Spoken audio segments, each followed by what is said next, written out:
बड़ा है। एवं गजेंद्र मुपवर्णित निर्विशेषम ब्रह्मादयो विबदलिंग विदाभिमाना। गजेंद्र विशेषण बहुत लगा रहा है, किसी विशेष का नाम नहीं। ये नहीं बोलता कि शंकर जी रक्षा करें या राम जी कन्हैया जी ब्रह्मा जी, ऐसा नहीं बोला है। जब जौ के समान सूंड रही तब बोला नारायण अखिल गुरु भगवन नमस्ते। हे नारायण, हे विश्व के गुरु, आपको मेरा प्रणाम है। तब भगवान हरि आए हैं। सोंत सरुसर बलेन गृहीत आर्तो। आर्त गजेंद्र को देखा। तम बीक्ष पीड़ित मजा सहसावतीर्य। सुखदेव जी कहते हैं परीक्षित, गज और ग्राह दोनों को पकड़ के उज्जहार भगवान ने बाहर किया। सुदर्शन चक्र से ग्राह की गर्दन काट दी। और शास्त्र का नियम है, ये हता चक्र धरेण विष्णुना।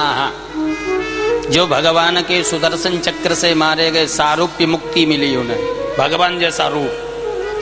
गजेंद्र रोने लगा, वाह पुकारा हमने, स्तुति हमने की और उद्धार हमारे बैरी का, दुश्मन का, शत्रु का। भगवान ने कहा गजेंद्र मेरा कुछ ऐसा ही नियम है, जो मेरे पैर पकड़ता उसका उद्धार बाद में करता हूँ, लेकिन जो मेरे भक्त के पैर पकड़ लेता है उसका उद्धार मैं शीघ्र कर देता हूँ। अहम प्राणस्य भक्तानां भक्त प्राणा ममामि च ध्यायन्ति ये च माम नित्यं ताम स्मरामि दिवानिशम्। गजेंद्र को ग्राह के बंधन से छुड़ाया परीक्षित। ये चौथे मनवंतर की कथा तामस की। पांचवा मनवंतर है रैवत और छठवां मनवंतर है चाक्षुष मनवंतर। इसी छठवें मनवंतर में समुद्र मंथन की कथा आती है। मंदराचल पर्वत को रई के रूप में लाया गया, बासुकीनाग को नेति डोरी। जैसे ही मंदराचल पर्वत को सागर में रखा, डूबता जा रहा है, भगवान ने कमट का, कछुए का रूप लिया, पीठ पर धारण किया।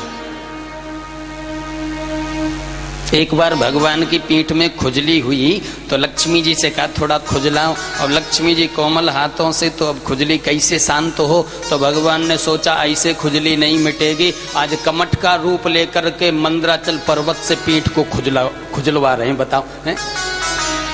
कैसे प्रभु?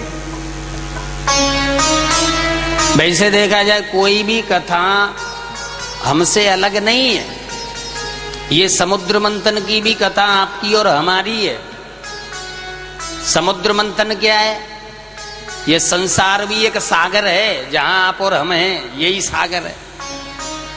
इसमें मंथन चल रहा है। अब आप ये कहेंगे अपने पास न तो बासुकीनाग है, न मंदराचल पर्वत, न रई, न नेति, कैसे मान लें? तो मन है मंदराचल पर्वत। मन रूपी मंदराचल पर्वत को संसार रूपी सागर में रखोगे तो ये डूबता जाएगा, टिकेगा नहीं, रुकेगा नहीं। मंदराचल पर्वत कब टिका? जब भगवान ने कमट का, कछुए का रूप लिया। आपका हमारा मन भी तब टिकेगा जब किसी संत या भगवंत की शरण ग्रहण करोगे, तब टिकेगा ये मन। एक बात और बोलूं, ध्यान देना, मन की और पानी की बिल्कुल एक जैसी गति है। पानी तुम डालो तो निचान की तरफ, ढलान की तरफ भागता है, जिधर नीचा होगा उधर जाएगा। ऐसे ही मन को तुम जगदीश में लगाना चाहे तो नहीं, जगत की तरफ भागेगा, जगदीश की ओर नहीं। बिल्कुल पानी जैसी गति मन की। पानी को अगर नीचे से ऊपर पहुंचाना चाहते हो, जाता तो ढलान की तरफ है। अगर नीचे से ऊपर पहुंचाना चाहते हो तो कोई न कोई यंत्र चाहिए, टिल्लू, पंप, समरसेबल, जेट, कोई भी कुछ। पानी को नीचे से ऊपर पहुंचाना है तो यंत्र की आवश्यकता पड़ती है। मन को अगर नीचे से ऊपर पहुंचाना है तो मंत्र की आवश्यकता पड़ती है। पानी ऊपर से नीचे गिरे तो धारा, और मन नीचे से ऊपर उठे तो धारा का उल्टा कर देना। राधा श्री राधा श्री राधा। मन है मंदराचल पर्वत। अब आप कहें चलो मन हो गया मंदराचल, तो नेति का है, डोरी का है, जिससे घर्षण हो, मंथन हो। प्रेम रूपी डोरी है नेति। प्रेम होता है तभी तो मंथन आगे बढ़ता है। तो मंथन में सबसे पहले क्या निकला? विष, जहर। किसने धारण किया? भगवान शंकर ने। आपके हमारे जीवन के मंथन में भी पहले विष आएगा, कठिनाइयां, आपत्तियां, विपत्तियां, संकट, क्लेश, दुख। पहले मंथन में विष, जहर। और जहर को धारण किसने किया? शंकर जी ने। कैसे धारण किया? न तो बाहर निकाला, न अंदर ले गए, कंठ में रोक लिया, नाम पड़ा नीलकंठ। आपके जीवन में कठिनाई आए, आपत्ति आए, विपत्ति आए तो घबराना मत, न तो बाहर निकालो, न अंदर, कंठ में रोक लो। किसी से बोलना भी नहीं है कि हम परेशान हैं। अरे कहना है तो ठाकुर जी से कहो, और किससे कहोगे भाई? लेकिन आज के व्यक्ति का संबंध जगत से ज्यादा है, जगदीश से नहीं। घर पे कोई रिश्तेदार आ जाए, बार बार पूछेंगे, बोले जी ठंडा चलेगा कि गर्म है? कपड़े आपके थोड़े गंदे, थोड़ा दे दो, साफ कर दे, प्रेस होके आ जाएंगे। और ठाकुर जी से कभी पूछा कि प्रभु आपके लिए ठंडा चलेगा कि गर्म है? कभी देखा ठाकुर जी आपका अंगूछा बहुत गंदा हो रहा है, थोड़ा है? हम धो के प्रेस करके आपको उड़ा दें? कभी सोचा? इसका मतलब जगत से संबंध ज्यादा है, जगदीश से नहीं।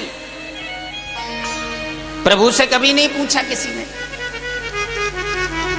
अरे डेली उससे बात करो, प्रभु प्रसादी कैसी बनी, कैसी लगी, शाम को मच्छर तो नहीं लगे, गर्मी अधिक तो नहीं थी। जब बार बार आप मेरे प्रभु से बात करोगे तो एक न एक दिन वो बोल देगा, भैया यहाँ मच्छर बहुत हैं, थोड़ी कोई व्यवस्था कर दे। अगर डेली बोलेगा तब। बात करनी है तो प्रभु से करो, डेली प्रेजेंट उसके दरबार में, डेली हाजिरी लगनी चाहिए।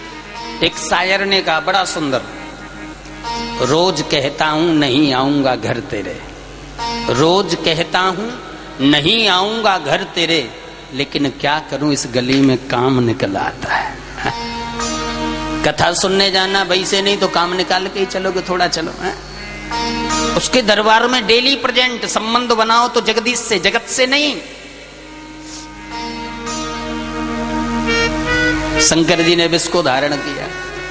या ऐसा समझे आपको कोई गाली दे दे, झगड़ा हो जाए, तो गाली रूपी क्या हुआ? ये है विष, जहर। गाली विष है।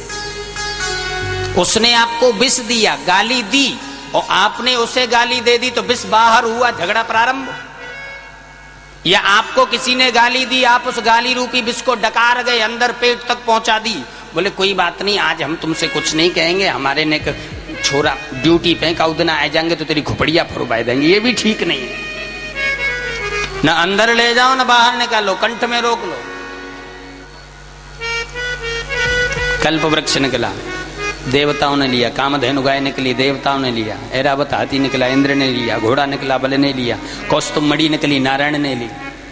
धनुष निकला, चंद्रमा निकला, शंकर जी ने धारण किया। वैसे भागवत में 12 का लेख है, 14 नहीं है।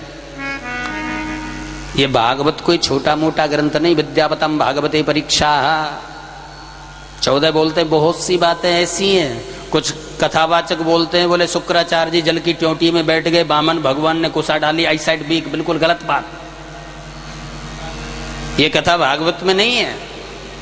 बोलते हैं भगवान श्री कृष्ण के 16,108 रानियां थी, और आपसे मैं निवेदन कर दूं 8 पटरानिये, और सुखदेव जी कह रहे 60 सहस्त्र अधिकायुतम, 16,000 से कुछ अधिक भौमासुर के यहां से छुड़ाई। 100 का लेख ही नहीं है भागवत में। बहुत सी बात है। लक्ष्मी जी निकली, और लक्ष्मी यहां भी प्रकट हो जाए तो सब यही चाहेंगे कि अपने घर चलें तो बढ़िया है। लक्ष्मी सबको चाहिए, लेकिन लक्ष्मी जी तो वहां जाती हैं जहां उन्हें कोई चाहने वाला नहीं होता।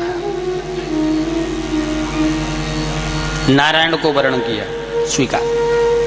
अब की बार धन्वंतरी जी महाराज अमृत का कलश लेके प्रकट हुए।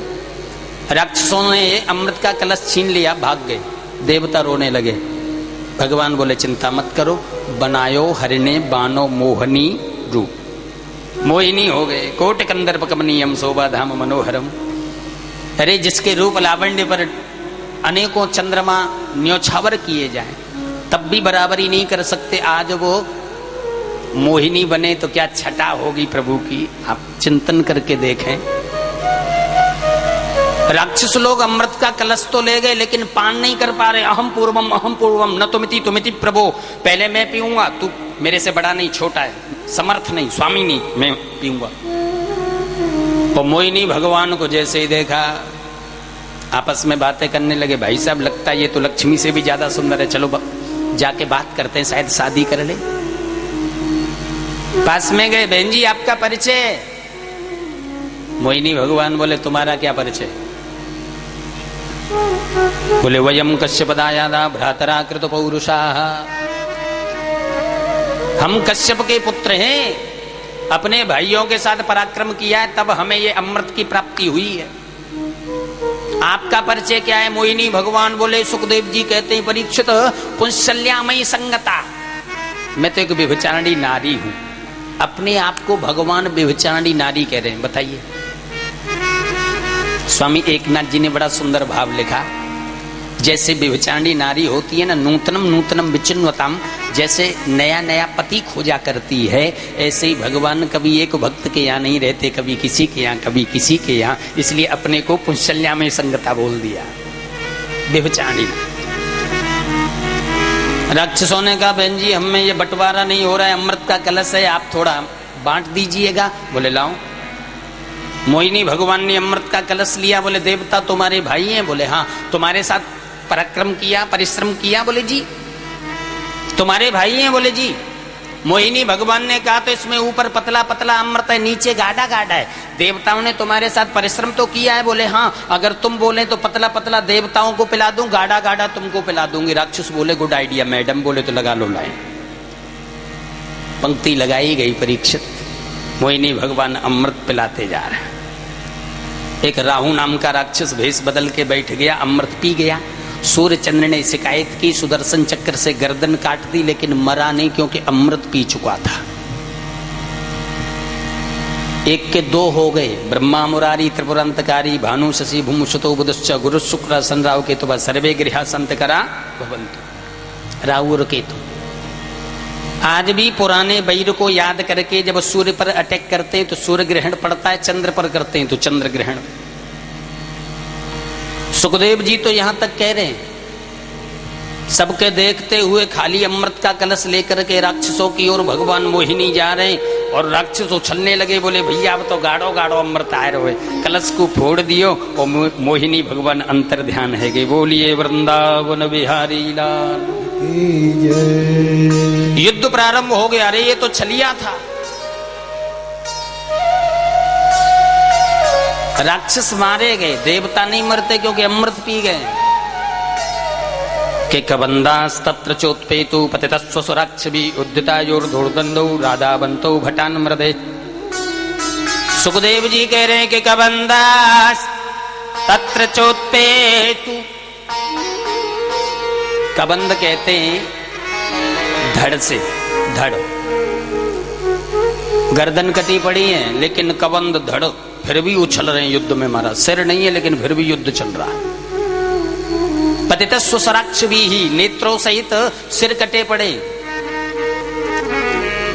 सुखदेव जी कह रहे हैं आधावंतो, सिर नहीं है लेकिन फिर भी दौड़ रहे हैं। भुजाएं कटी पड़ी हैं, अस्त्र शस्त्र लिए, आयुधायुर्दौड़ दंडो। भागवत में 3 प्रकार की भाषा है, ध्यान दें। समाधि भाषा, लोकमत भाषा, परमत भाषा। इस श्लोक को समाधि भाषा से देखें तो कबंद किसे कहते हैं, और साधारण बात तो कबंद धड़ को बोलते हैं। धड़ को कहते हैं कबंद।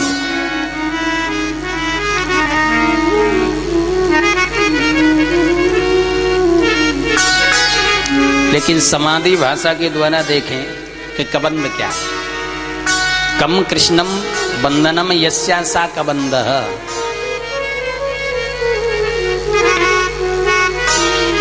जो कृष्ण बंधन से बंधे हुए भक्त हैं वो है कबंद।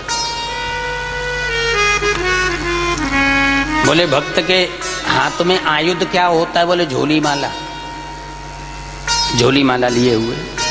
पतितस्व सराक्षवी ही, नेत्रों सहित सिर कटे पड़े। इसका मतलब क्या है?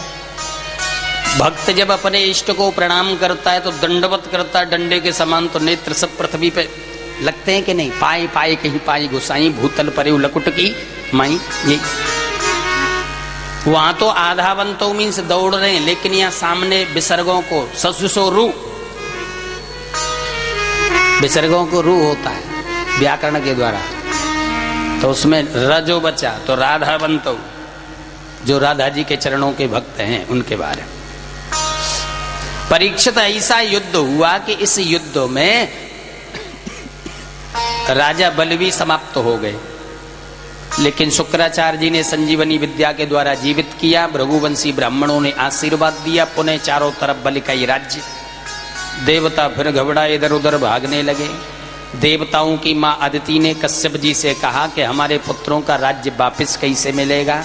बोले फाल्गुनस्य मले पक्षे द्वादशायम पयोव्रता अर्चेन्द्र विंध्याक्षम भक्त्या परमयन्विता। तुम पयोव्रत धारण करो। फाल्गुन के महीने में 12 दिन दूध पी करके यह व्रत किया जाता है।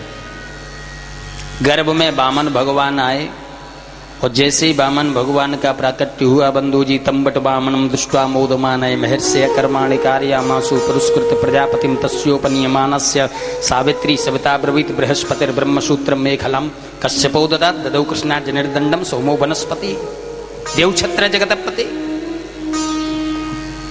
कश्यप जी ने मेखला पहना है, अदिति जी ने कोपिन लंगोटी, देवछत्र जगतपति आकाश ने छत्र दिया, ब्रह्मा जी ने कमंडल दिया, सप्तऋषियों ने कुशा का आसन दिया, सरस्वती जी ने पुष्पों की माला पहनाई, ब्रह्मा जी ने कमंडल दिया, मां भवानी ने भिक्षा डाली। और जैसे ही भिक्षा लेकर के वामन भगवान आए, कश्यप जी ने कहा बेटा भिक्षा कम है। तो गुरुजी मैं ये नहीं जानता सबसे बड़ा दानी कौन है। बोले राजा बल नर्मदा नदी के तट पर यज्ञ कर रहा है, 99 यज्ञ पूर्ण हो गए, 100वां चल रहा है, चले जाओ। जैसे ही वामन भगवान बल की यज्ञ में पधारे परीक्षित कि स्वागतम ते नमस्तुभ्यम ब्रह्मन किम करवामते।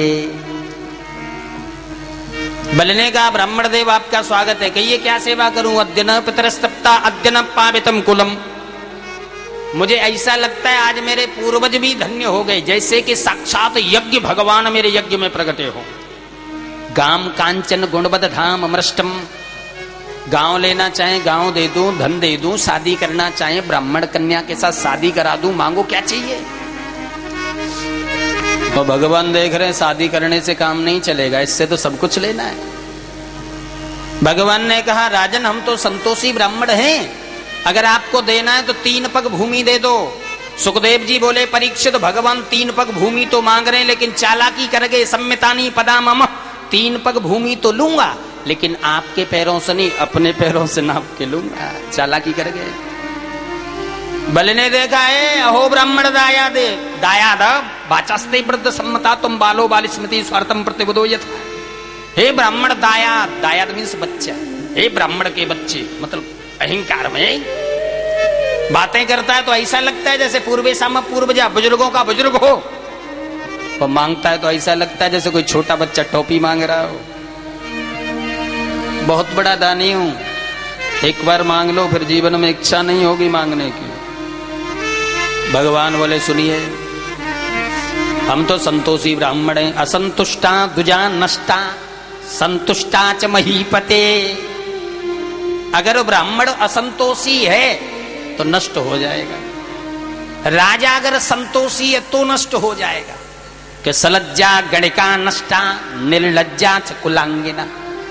वैश्या अगर लज्जावान है तो नष्ट हो जाएगी, और कुल की नारी अगर निर्लज्ज है तो नष्ट हो जाएगी। अरे देना है तो 3 पग भूमि दे दो, संतोषी ब्राह्मण है। शुक्राचार्य जी को कहीं से दिखाई दे गए, दौड़ के आए, बोले ये सब रोचने साक्षात भगवान विष्णु रव्य कश्यपा जातो देवानाम कार्य साधक। हे विरोचन पुत्र बलि, ये नंबर 1 का छलिया, इसके चक्कर में मत पड़ जाना। बड़े बड़ों को छलाए इसने। कश्यपा